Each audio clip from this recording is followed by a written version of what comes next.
try to taste you the trouble. I try to taste you the trouble. Try to taste you the trouble. Try to taste you the trouble. Try to tell you the trouble.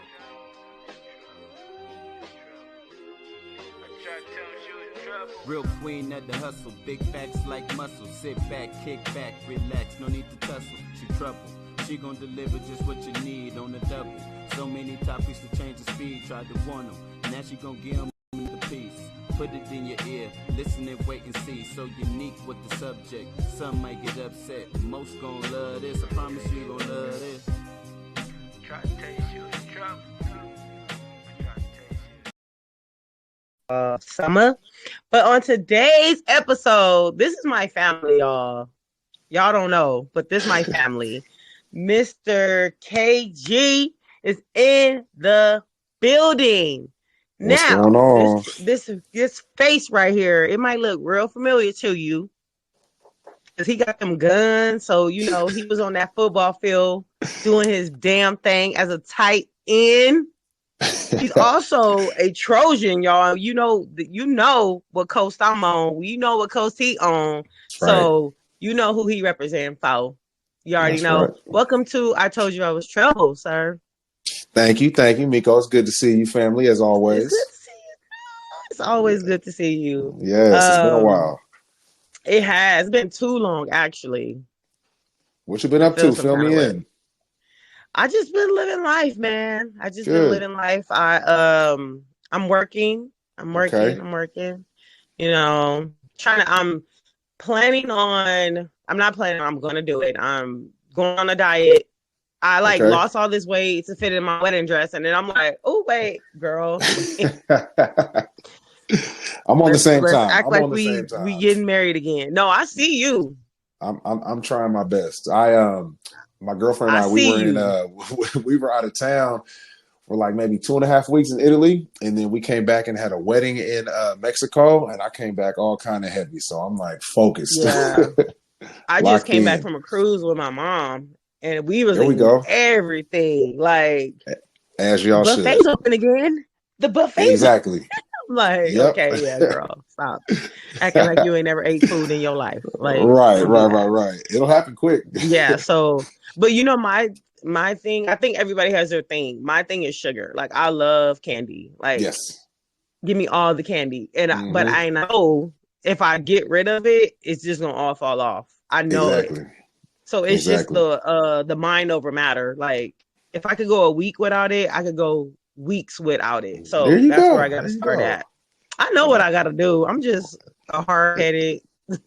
We all are. Well, hey, I'll tell you what. I'm glad it started this week for you. So you know, we on. Yeah, I've been getting up before it got super hot, and I just been jump roping. I'm like, good. Let me do something to get my heart rate up. I could do that. You know, I'm not a big runner. Right. So, but I do know I like to jump rope, you know? Yes, absolutely. Gotta start somewhere. I'm like, Lord, if one more pants don't fit, it's going to be a problem because I'm not buying new clothes. I refuse to buy new clothes.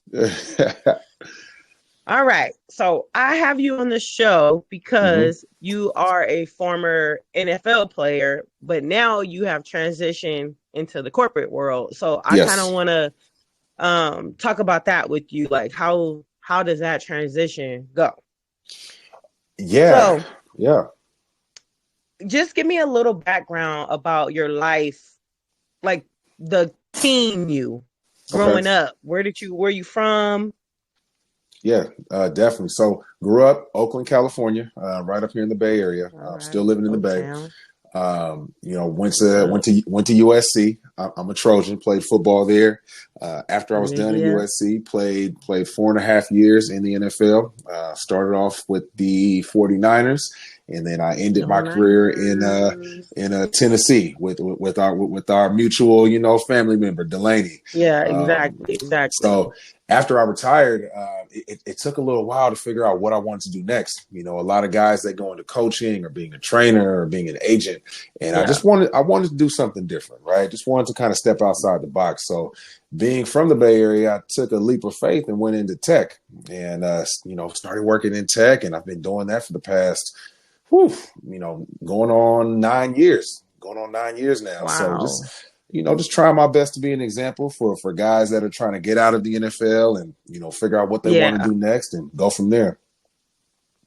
Yeah, that's great. That's really great. So I want to dive in a little bit deeper to that. Okay. So did you have any family members that were maybe not in the league, but encouraged you to play football? No. I grew up playing basketball my whole life. I didn't start playing. Yeah, I didn't, honestly. Well, you're tall, so I could see that. Right. I'm 6'4", but I've been this height since the 6th grade. So, I was basketball my whole life. I did not want to play football. I thought football was a little bit too, just too physical, right? When I was growing up, I didn't want to, bash my head and stuff like that. And so nobody in my family ever played football. I was the first one to do it. And my mom, she was very hesitant, but my pops was like, son, go ahead and give it a try. So once I did it, it worked out for me. Out for me. Yeah. And I feel like it's always like a funny thing with like football players and basketball players. They have like this little secret, little weird rivalry. Yes. Like, oh yeah, all the time. Well, I mean, we think we're better than one another. Exactly. Like, man, they couldn't do this and they couldn't do that. Like, exactly. That's the age-old battle. Which one is more athletic? Yeah, exactly. But you know what? I mean, seeing both of them in person, they're both a very demanding sport. Yes. I feel like, because I see it at work. I see the basketball players practicing. I've seen football up close. So they're both, oh yeah. Who's to say? I mean, I don't know. I'm kind of biased. Right. But yeah. Honestly, I think soccer is so freaking. Exactly. I seen that and I'm like, oh, ain't no way in hell. No, not at all.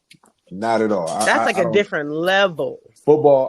Soccer or football, whatever you want to call it. I think that's a different type of like athlete. I mean, the amount of time that them people out there running up and down the field, it's like I couldn't keep up if I wanted to, And you got to have skill, you got to have strength, stamina. It's like everything put in one.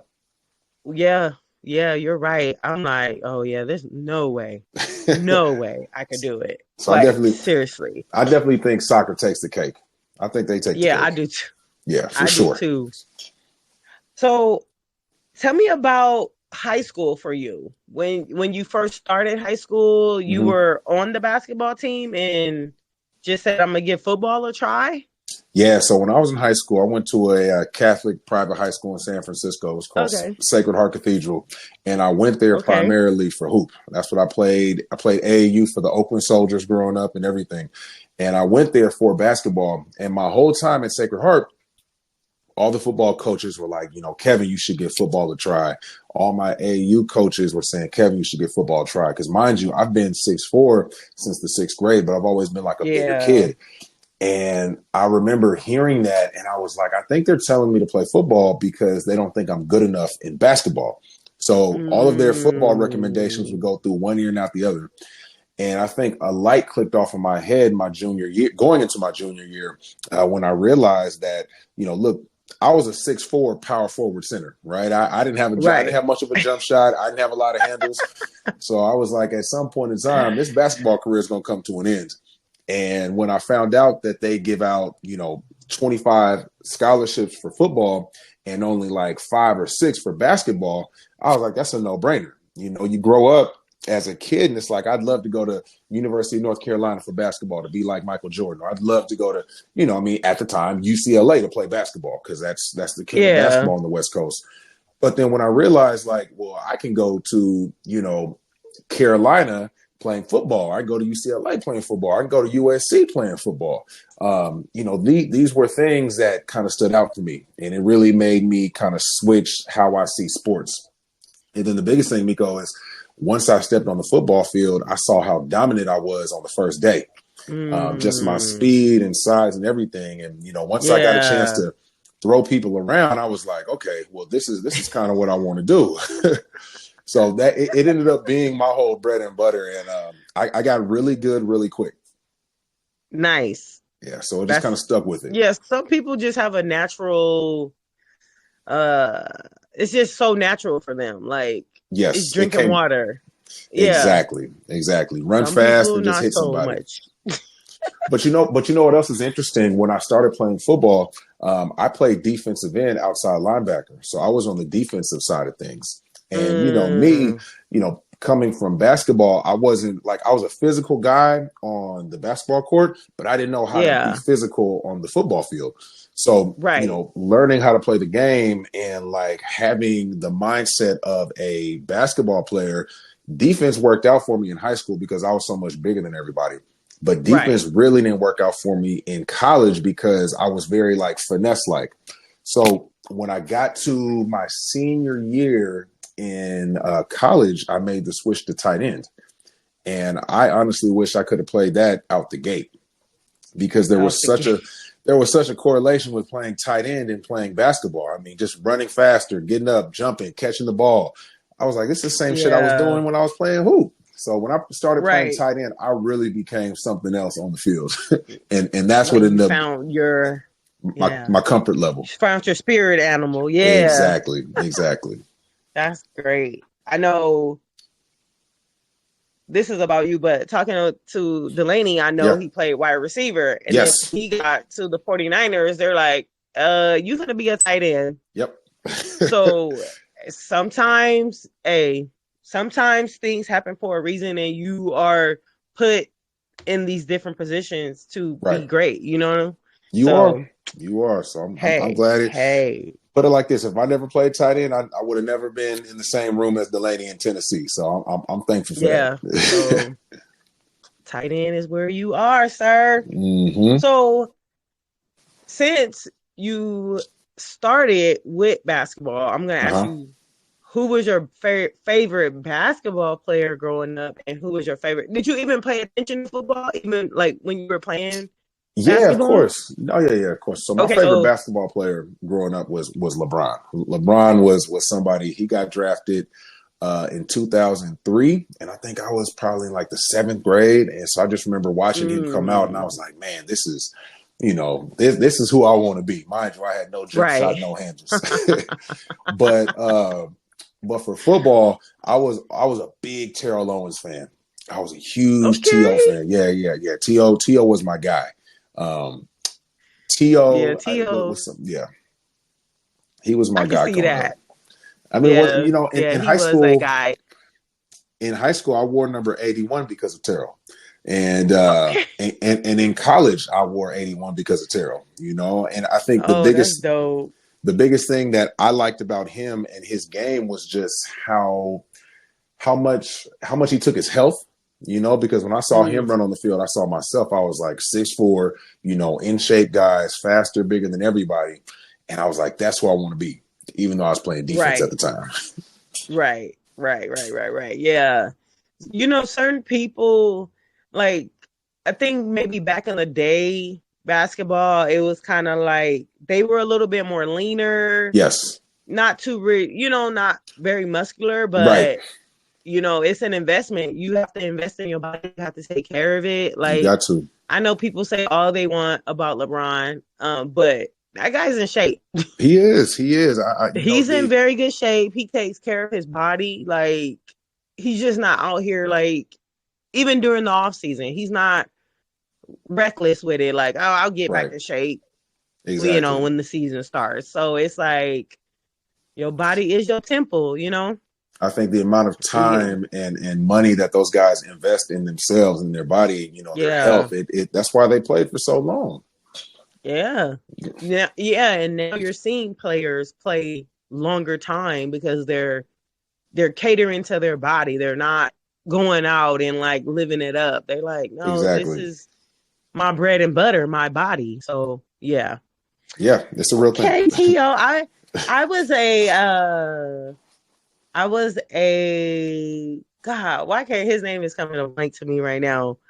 But did he play for SC? I used to always tease Delaney like, "Hey, you think you could give me his number?" He's with Skip now. Skip Bayless. Yeah. Not Shannon. No, not Shannon. No, not Shannon. Now. Keyshawn Johnson. Oh my God. I should be like, you think you can give me Keyshawn Johnson number? Yeah. Keyshawn. No lie. Like, no lie. Keyshawn was like T.O. before T.O. Like, and he's exactly. Yeah, he's one of the he's one of the big bros from USC too. And it's crazy because it's like, you know, he comes around quite often, and you know, whenever he comes back to USC, it's like, damn, it's Keyshawn Johnson. Like, you know, he's that guy. Exactly. I think I was downtown walking one day and I just like passed him. Yeah. And I was like, oh my God.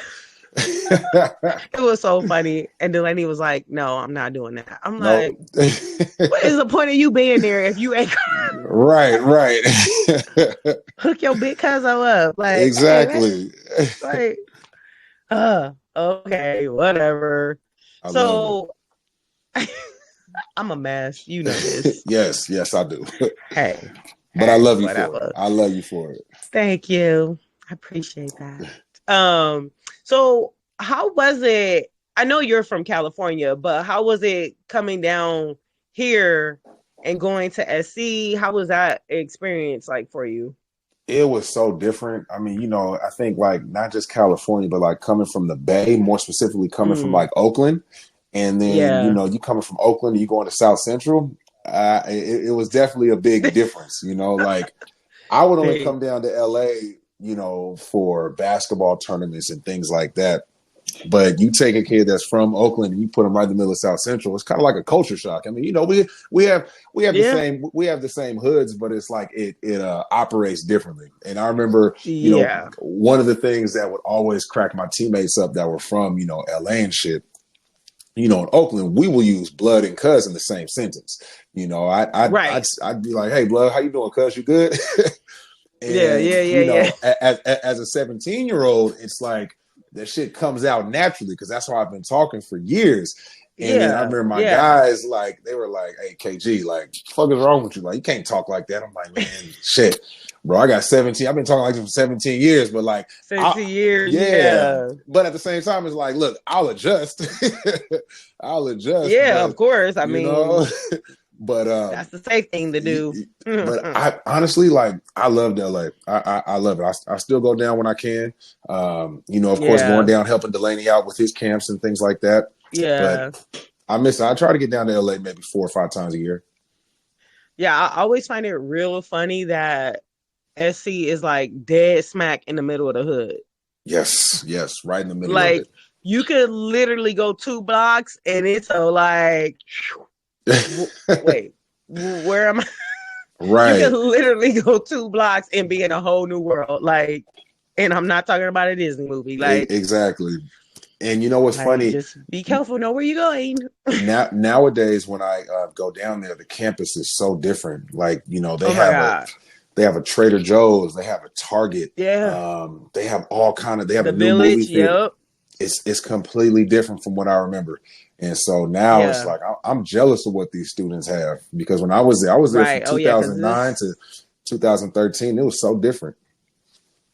Mm-hmm.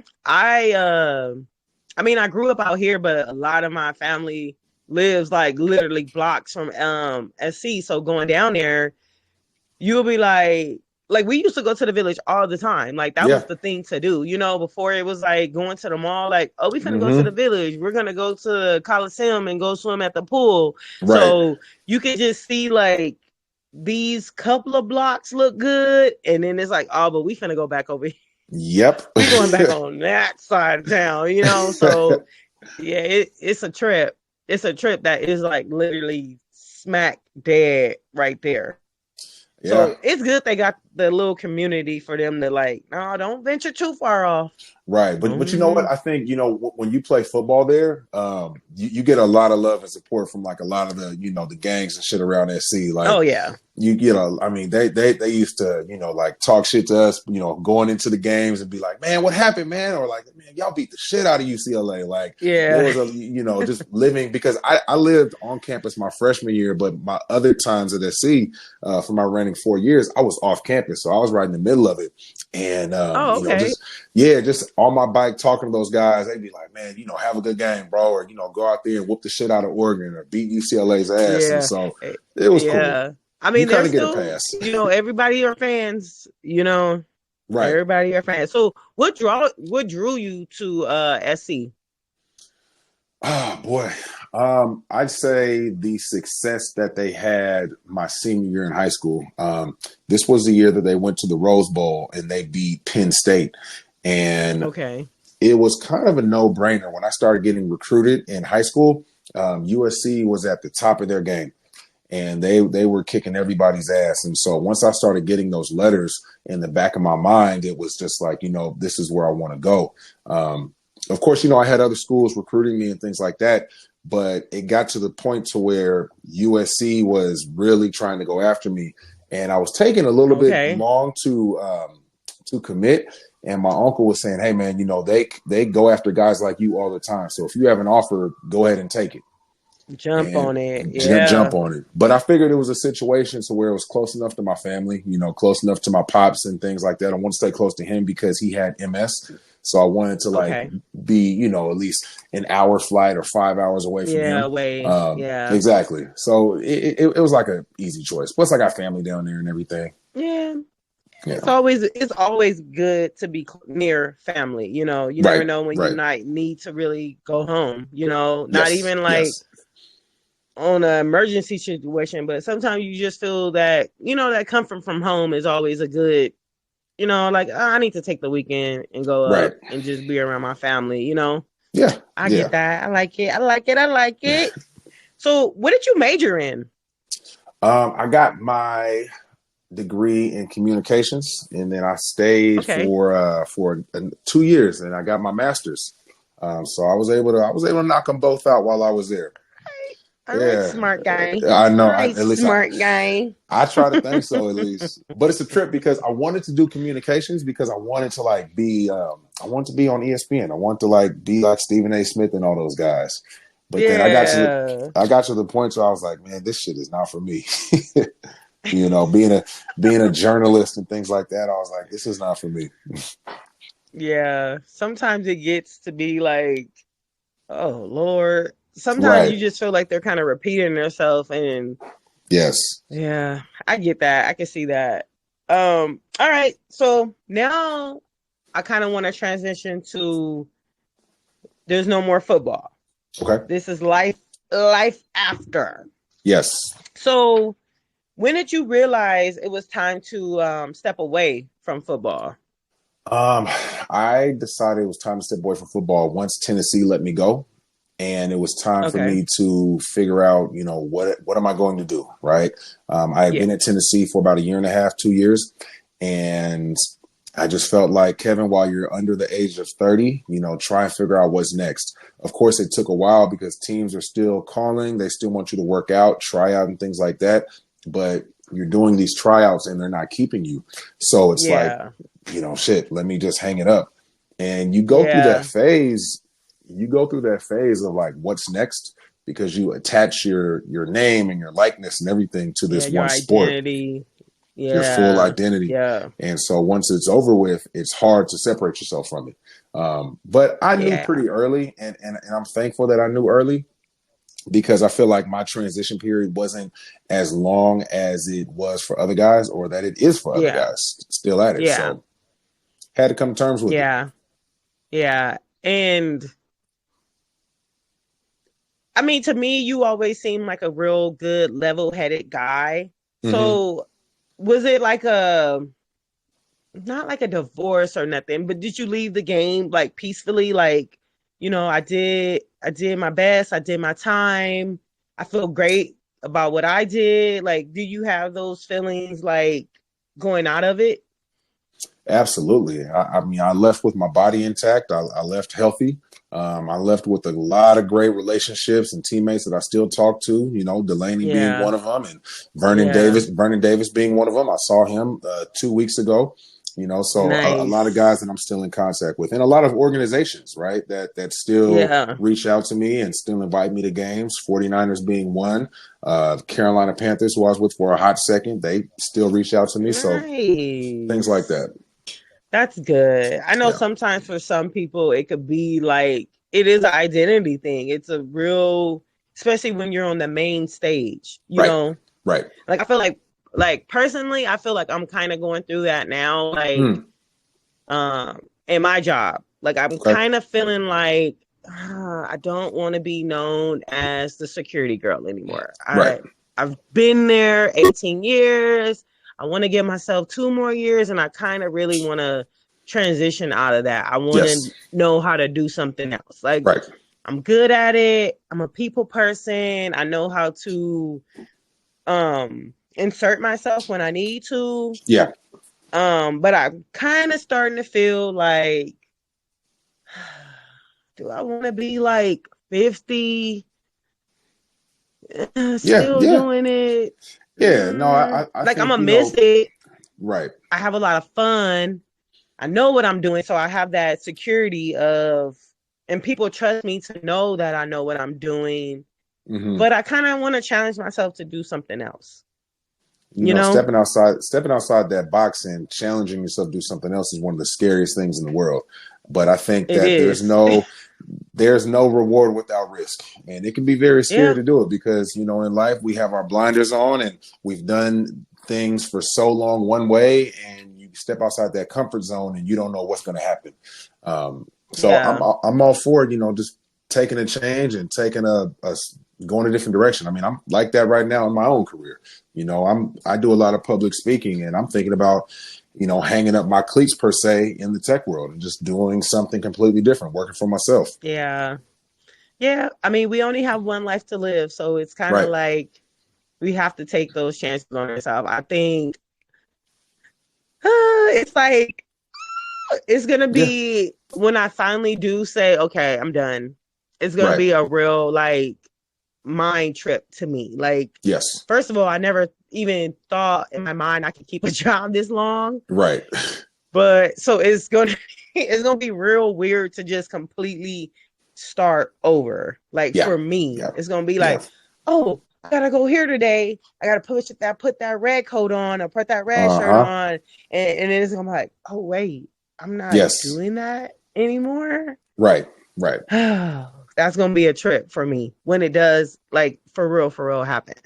You know, you'll be fine. You'll be fine when it happens. Yeah, I know I will, but in my mind, I'm gonna be like, it's a routine. Like I do this, like you know. So I know I'll be fine because my personality is like I could pretty much do whatever once I get a hang of it. My personality is real like contagious, and you know, people gravitate towards me. Right. So once I'm fine, I'm fine. It's just me. Like True.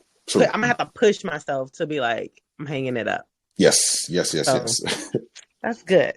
So when you first tell people like, oh yeah, I used to play in the NFL, what's their first like reaction to you? Like, what's the first thing they say? Because I know you get wild ones. Yeah, no, they definitely believe me when I tell them that. Living here in the Bay Area, when I tell people I used to play for the 49ers, you know, their jaw just drops, right? Because there's only, you know, there's a handful of guys that they can recognize just by looking at them, right? And, you know, I understand that I'm not one of those guys, and that's fine. But, you know. Sometimes that's a good thing, though. Sometimes it is a very good thing. But, you know, they get a chance to look me up and like, oh, man, you really did play for the Niners. And then they get to asking me, who do I know? Yeah. And, you know, they want to know all these stories that ain't none of their business, you know? Right. So, but, you know, that's just curiosity. I think the biggest question I always get is like, you know, how much money did you guys make and things like that? Yeah. You know, because I think funny. People outside looking in, they have their own perception of what NFL players are like. But I think they are, when I give them the real of the real, you know, I tell them, look, every day, every year, every season is a chopping block. And you don't know how long you're going to be there, and things can change. So, you know, it looks great when you're watching us play on TV, but that may be the last time you watch us play on TV. Exactly. Yeah, it's crazy. It's a crazy, like,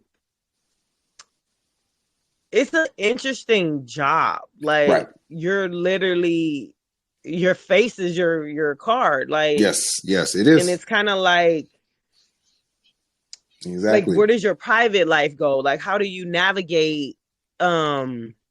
Okay, I was just in high school. I was just in college. Nah, the people around the campus knew my name. Now it's like everybody, screaming your name, and then that goes away.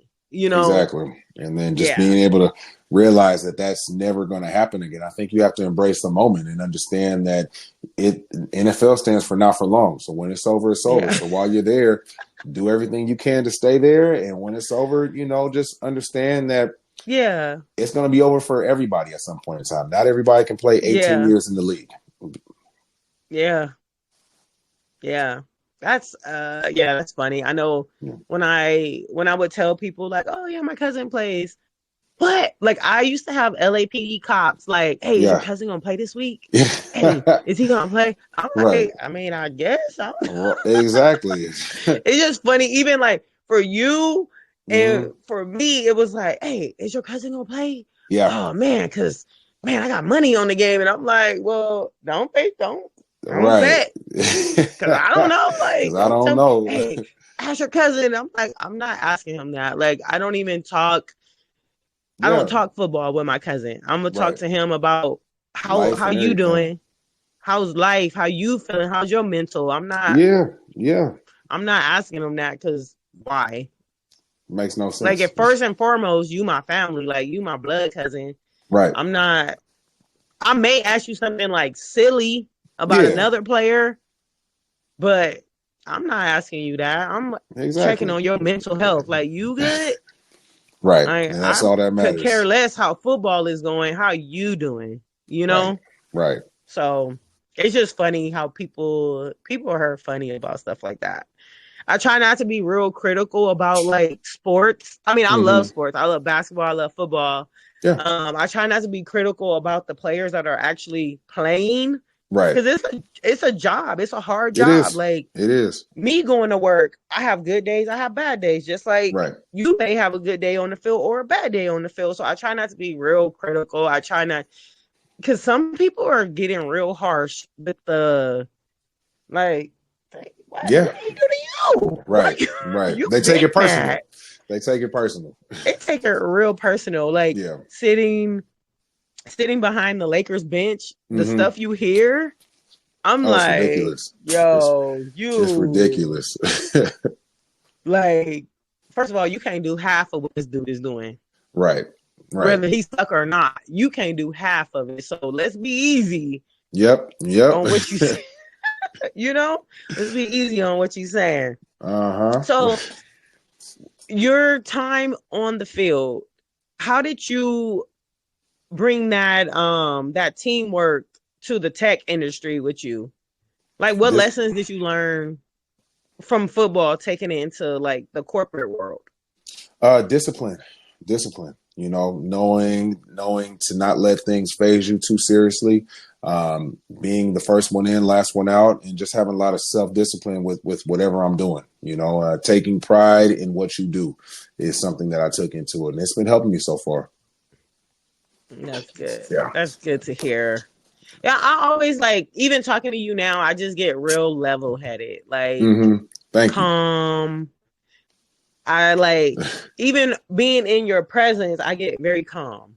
Thank you. I appreciate level-headed. That. Like, you're not just saying things to say it. You're like, you thought about it, and now you're listening, you're responding, and all that. So absolutely, that's dope. I can see you being a really great team leader, and I'm trying taking charge of what you need to take charge of. I appreciate that. Trying my best. Thank you. You're doing a good job. You're doing good. Appreciate it. So what advice could you give to like a young kid out there? Like, yeah, I think I want to go the football route, and then still preparing myself for life after football. Advice that I'd give a kid that wants to go the football route but prepare himself for life after, I'd say do not think that football is going to be the end all be all. At some point in time, it's going to come to an end. It can come after your senior game in high school, your senior game in college, or after your first training camp in the pros. You know, if you're able to make it, do what you need to do to meet people and let people know you're more than an athlete. You know, work on skills and introduce yourself to folks. Don't walk past people thinking, you know, I'm a football player and that's all I do.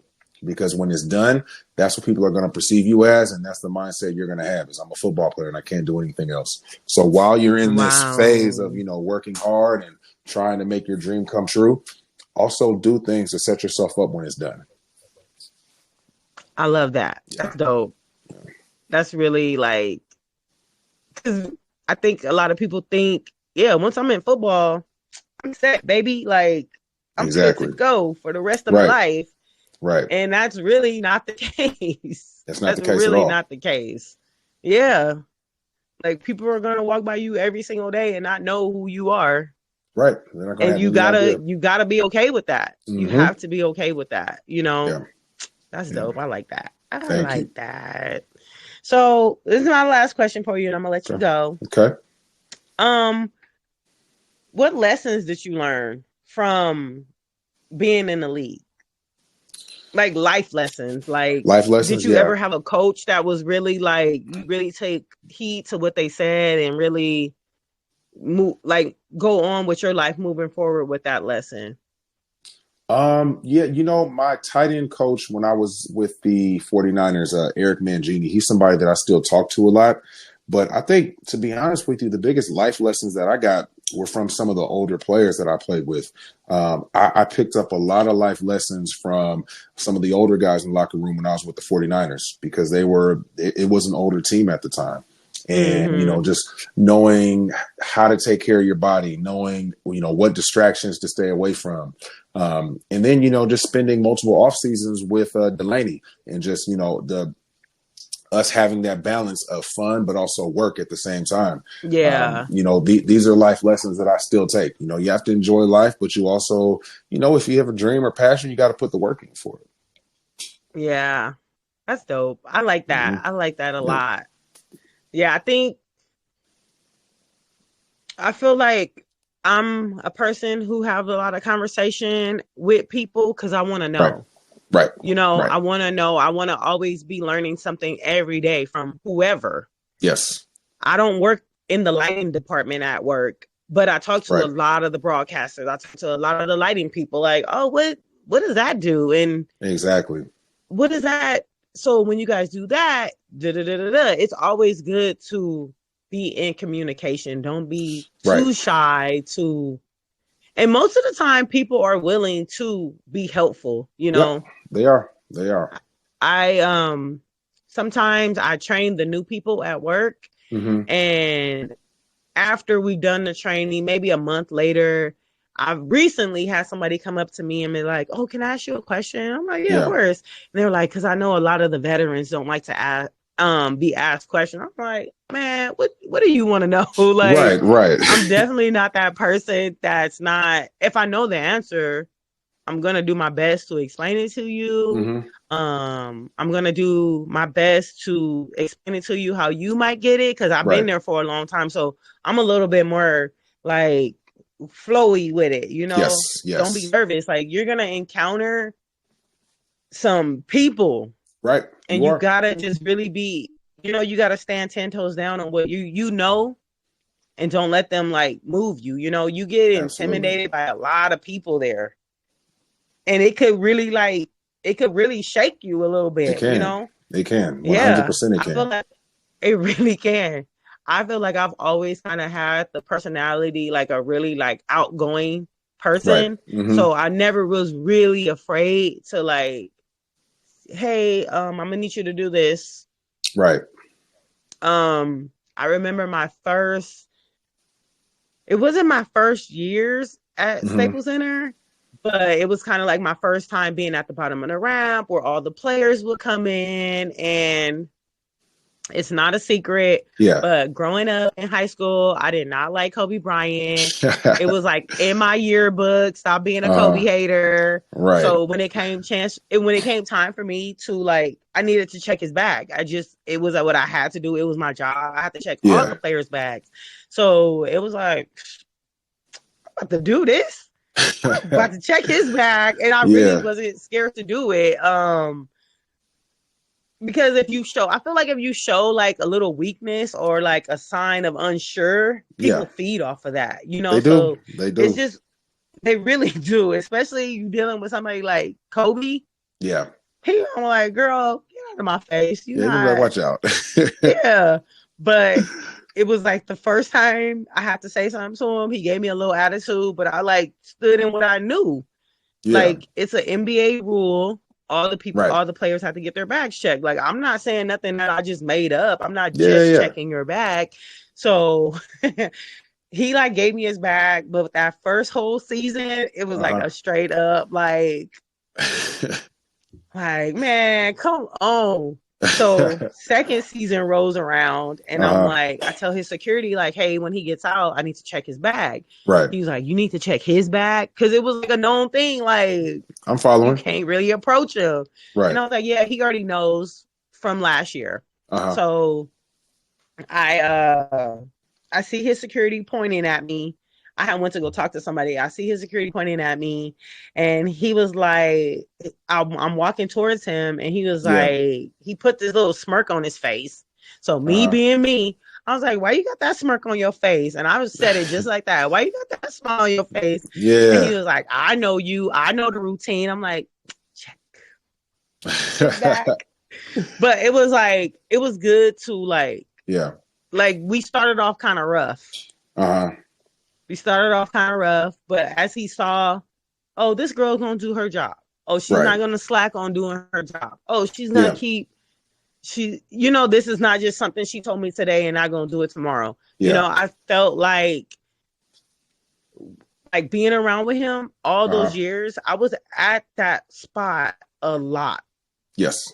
A lot through the years. So seeing him every day, having these little small conversations with him, meant a lot, you know. Like once he got in that building, it was no playing. Like he came to work, you know. So I really appreciate that about him, and I appreciate that you took lessons from other people to carry on, and I hope your impact with somebody else did the same thing. Exactly. 100%. So yeah, I think those lessons are really important. I think the time we spend with people, talking to people, being kind to people, are very important. Yes. You know, well, Miko, I try to be kind until I can't be. Like, true. All right, now look. Very true. Very true. You know, I don't want the impression of she's that kind of person. Like, no, I'm not. I had this LAPD tell me, he was like, you know what? One time I saw you and you were going off on somebody. And he was like, but ever since then, like, you were cool. And I was like, yeah, I am cool. I'm cool until you make me not cool. Like, that's what people don't understand. Like, it probably was a big reason why I was probably going off. But he was like, nah, ever since. And I was like, yeah, I'm typically cool. Yeah, exactly. And I don't want people to have the impression of me of being like this loudmouth crazy girl. Like, no, it was probably a reason for it. Like, I just don't pop off just because, like, you know. So I try to be very open to people. I try to be very welcoming to people. I don't want people to have that impression of me. I understand that they could change. I work with kids, so I always try to be polite to kids. You know, we were all teenagers at once. We were all in the 7th grade at once. Those little moments, I think, sometimes are getting taken, like, they're not being appreciated as much as they could be. Right. Exactly. Yeah. Well, so I'm gonna let you get out of here. Yeah, this was great. I appreciate you doing this for me. I really, really, really, really do. It's always good to see your face. And the next time you're in LA, you better hit me up. I got you for real. I better hit me up. I'm trying to find new places to go. So I got you. You gotta let me know when you out here. I want to meet your girl and all that. Yes. I'll be sure to bring her down. So I can give her the rundown. Let me see. Yeah. Yep. I don't play about my family. Well, shit, girl. Well, this was good. I appreciate you having me on, and looking forward to talking to you so much. Soon. Yeah. Yes, of course. All right. You have a great day. Okay. I love you too. All right.